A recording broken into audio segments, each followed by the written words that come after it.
bundan burun hapılıkni, ahanetni, g'amni, açlıkni yutib yurgan Yasin hayotida tunji qadam pulni yutib mengishning ta'min etadi. Hey! Buningdan keyin Yasinning hayotida osmon zimin o'zgarishib ketadigan bo'ldi-da. Pul getirishning bandında peyzolduğunu icap bilmeydi ekanman. Peyz oludu Yasin, peyz oludu. Pulun olsa latıq qozuqun yegi patıdı, yağaş etin asmanda çapıdı.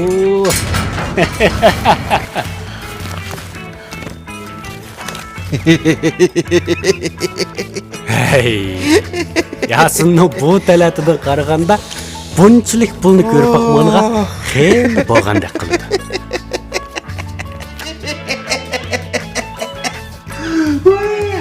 Kadirligim, suyumligim, gökrem bile Küle Yasin küle. Senin külüdüğü vaktin emdi kelgen. Hem demedim ben ha, bayıldığa buldum bana ha.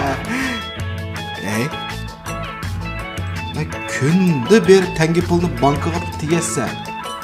O bankadagilar menden gumonlanib bu ishdan bilib qolsa. Shu emasmi?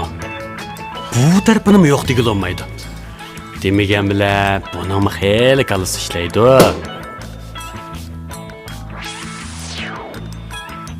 Mana ishlar yo'g'ini qilitudi.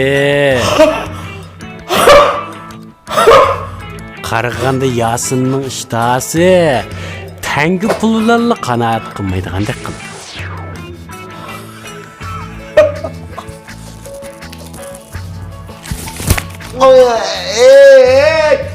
Karamet! Alamet!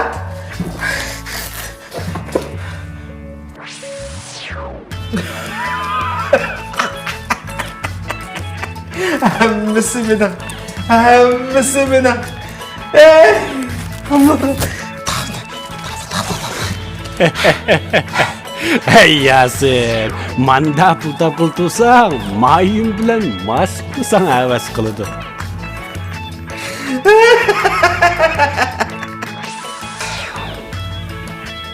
Buguncha moshinjak deb tursam bula. Bula, ilimi jiqtaptın Yasin. Qanday xashisam bula bu pullarni.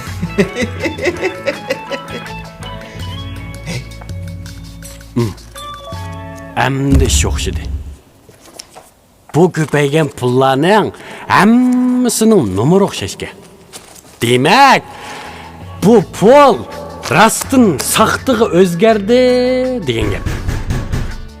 Mushtapti kagini saqchi olsa, Yasinning keyingi hayoti turmada o'tdi degan gap.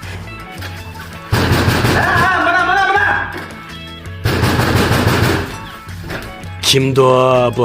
Ajab satpir qaqdi. İstigirak berib bir acha.